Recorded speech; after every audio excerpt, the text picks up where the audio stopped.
Video देखने के लिए मोटिवेशनल कहानियों को सब्सक्राइब, लाइक एंड शेयर कीजिए। यह कहानी सीलमपुर गांव में रहने वाली छोटी सी लड़की मीरा की है। मीरा की माँ का नाम झुमकी और पिता का नाम बसंत था।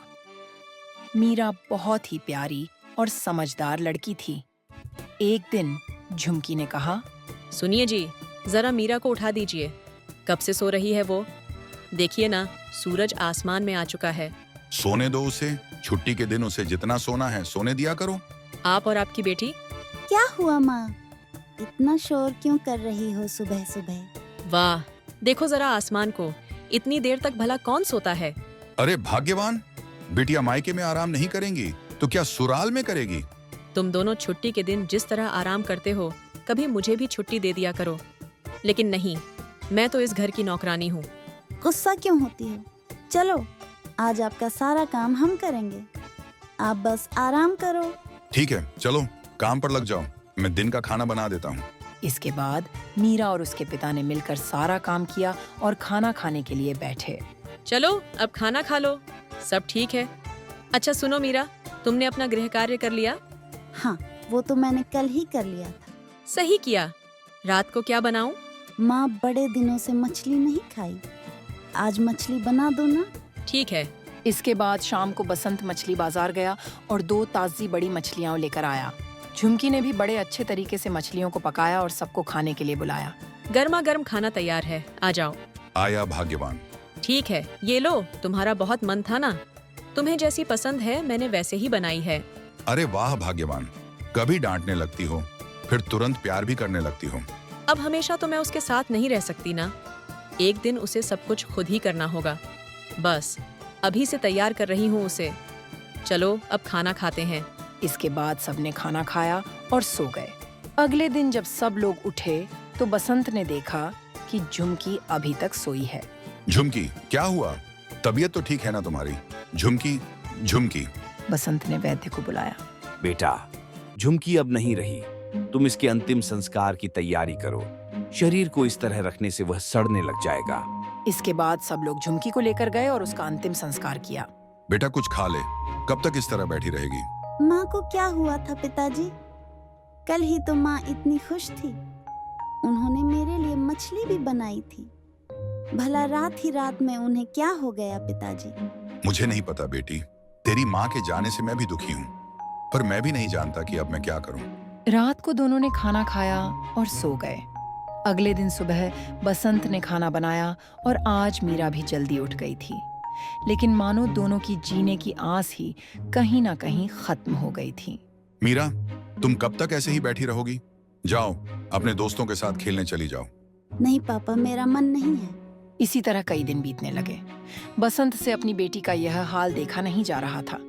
उसने फैसला किया कि वह दूसरी शादी करेगा और मीरा को एक नई जिंदगी देगा। जब से झुमकी गई है, मीरा उदास बैठ रहती है। मैं इस तरह उसे मायूस नहीं देख सकता। अगर मेरी शादी करने से मीरा को एक माँ मिल जाएगी, शायद इससे उसके जीवन से उदासी चली जाएगी। हाँ भैया, मुझे भी मीरा की परवाह है। वो अभी छोटी है, आप चिंता मत करिए, मैं देखती हूँ। जैसे ही कोई आपके परिवार के लायक मिलेंगी तो आपको बताऊंगी।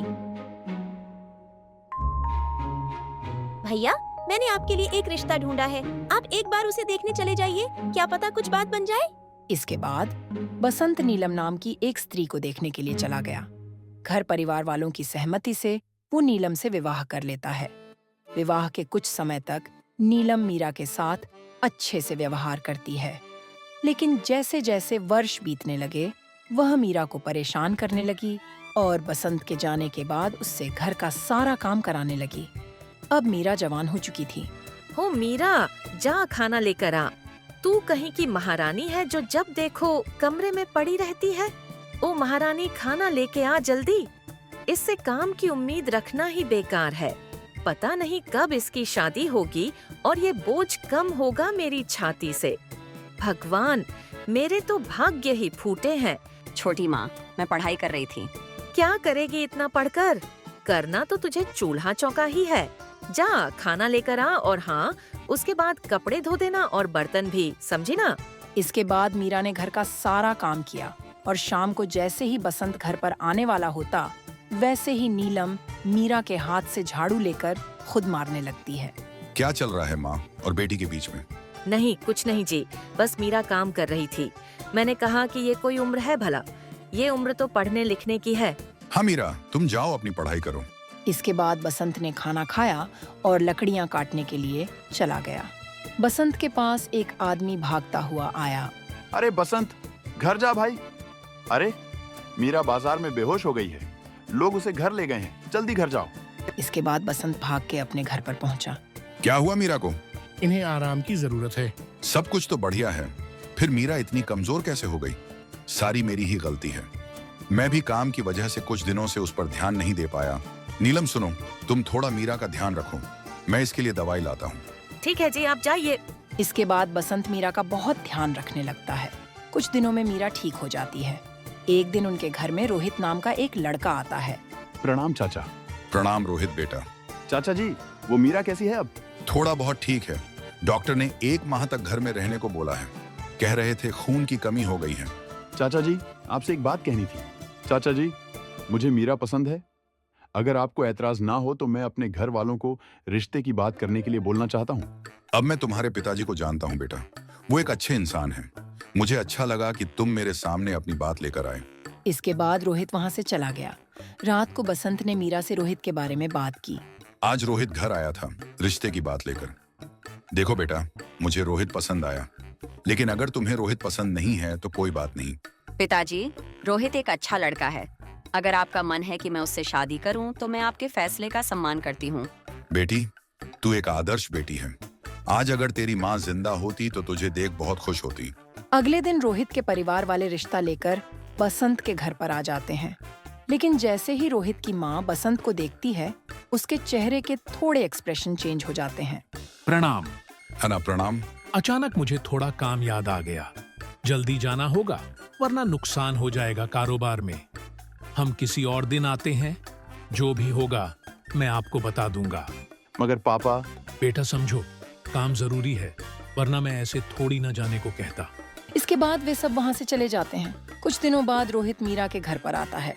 चाचा जी, मुझे माफ कर दीजिए उस दिन यूं जाने के लिए। असल में बात ऐसी है कि मेरी माँ ये रिश्ता नहीं करना चाहती, क्योंकि उन्हें लगता है कि कहीं उसके मेरी जिंदगी में आते ही मेरे साथ कुछ हो ना जाए। इसलिए माँ ने इस रिश्ते के लिए मना कर दिया है। मुझे माफ कर दीजिए। इसके बाद रोहित वहाँ से चला गया। यह सब मीरा ने सुन लिया। शाम के वक्त वह नदी किनारे चली गई। नदी को देखते देखते वह नदी के अंदर जाने लगी और जब तक पानी उसके सर के ऊपर नहीं गया तब तक वह चलती रही। थोड़ी देर बाद पानी से एक आत्मा उसे सुरक्षित पानी से बाहर निकाल देती है और एक जगह पर लिटा देती है। थोड़ी देर बाद मीरा की आंखें खुलती हैं। माँ, तुम यहाँ? माँ, कहाँ चली गई थी आप? आपको कभी मेरी याद नहीं आई? क्यों छोड़ गई आप हमें? पता है मैं और पिताजी आपको कितना याद करते हैं। छोटी माँ बिल्कुल अच्छी नहीं है, जब देखो मौका ढूंढती हैं ताकि मुझ पर अपना गुस्सा निकाल सके। माँ, मैं बहुत थक गई हूँ, मुझसे अब और नहीं सहा जाता। मीरा, आज से तेरे सारे दुखों का अंत हो जाएगा। अगले दिन जब वह घर का काम कर रही थी, तभी उसकी सौतेली माँ नीलम ने कहा, सारा दिन एक ही काम करने में लगाएगी या बाकी काम भी करेगी? चल इधर आ। मेरी बेटी से काम कराएगी? रुक, तुझे अभी बताती हूँ। इसके बाद नीलम रसोई घर में जाती हैं। तभी सारे बर्तन हवा में उड़ने लगते हैं और इधर से उधर गिरने लगते हैं। वह डर के मारे पीछे पीछे जाने लगती है। तभी वह अचानक किसी से टकरा जाती है और पीछे मुड़कर देखती है। वहाँ पर मीरा खड़ी होती है। ऐसे क्या खड़ी है? पागल सी ने डरा दिया मुझे। ये सब पक्का तूने ही किया है। रुक जा, तुझे बताती हूँ अभी। वह सामने रखा एक डंडा उठाती है और जैसे ही मारने वाली होती हैं, तभी मीरा वह डंडा पकड़ लेती हैं और उल्टा उसे ही मारने लगती हैं। कुछ दिनों बाद मीरा जब थक हार कर जंगल से वापस घर आती है, तभी उसकी सौतेली माँ नीलम उसे देख लेती है और रसोई घर में बचा सारा खाना छुपाकर उसके लिए कुत्ते को दिया हुआ खाना वहाँ से उठाकर रसोई घर में रख देती है और छुप जाती है। इसके बाद मीरा खाना खाने के लिए जैसे ही बैठती है, उसे गुस्सा आने लगता है और वह अपना हाथ उठाती है। नीलम हवा में उड़ते हुए उसके सामने आ जाती है। मैं समझ गई हूँ, इसके शरीर में कोई भूत घुस गया है। इसके बाद मीरा की सौतेली माँ नीलम तांत्रिक को बुलाकर लाती है। अधूरा धधूरा, भूतों का राजा, ये तांत्रिक भधूरा। कहाँ है वह भूतनी? उसकी छोटी पकड़ के उसे इस घर से बाहर फेंक दूंगा। मेरी छोटी पकड़कर फेंकेगा, पूरी जिंदगी भर आज के दिन को कोसेगा। अधूरा धधूरा, आज तो मारा गया, ये तांत्रिक भधूरा, आज तो मारा गया रे। भागो भागो। मीरा तांत्रिक को पकड़ पकड़ के मारती है। इसके बाद तांत्रिक वहां से भाग जाता है और नीलम वहां पर अकेली रह जाती है।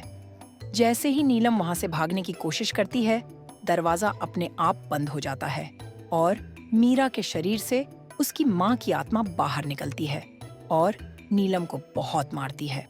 तुम कौन हो? हमारे पीछे क्यों पड़ी हो? हमने क्या बिगाड़ा है तुम्हारा? क्या बिगाड़ा है? तुम्हारे साथ करके बताऊं जो तूने मेरी मासूम बेटी के साथ किया है। बोल। मुझे माफ कर दो। तुझे भी तो पता चले कि कैसा लगता है दर्द होने पर।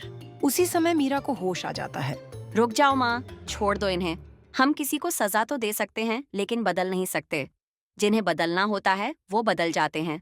मारपीट कभी किसी को नहीं बदलती माँ। बोल, फिर से करेगी? नहीं, मैं सच में नहीं करूंगी। मैंने जो भी किया उसके लिए मुझे माफ कर दो। माँ, मैं यह लड़ाई झगड़ा और नहीं देखना चाहती। लोगों को लगता है कि मेरी वजह से आप चली गईं। नहीं बेटा, ऐसी बातें मत सोच। इस दुनिया में जिसके साथ जो कुछ भी होता है उसके पीछे कारण होता है। भले ही उस वक्त वो कारण हमें समझ ना आए, लेकिन एक दिन जरूर समझ आ जाता है। क्या एक दिन मेरे साथ सब ठीक हो जाएगा? हाँ बेटा, अब तेरे साथ सब ठीक हो जाएगा। इसके बाद मीरा की माँ मीरा को अपना आशीर्वाद देकर वहां से चली जाती हैं। अब मीरा और उसकी सौतेली माँ नीलम खुशी खुशी दोनों एक साथ रहने लगते हैं। वीडियो देखने के लिए मोटिवेशनल कहानियों को सब्सक्राइब, लाइक एंड शेयर कीजिए।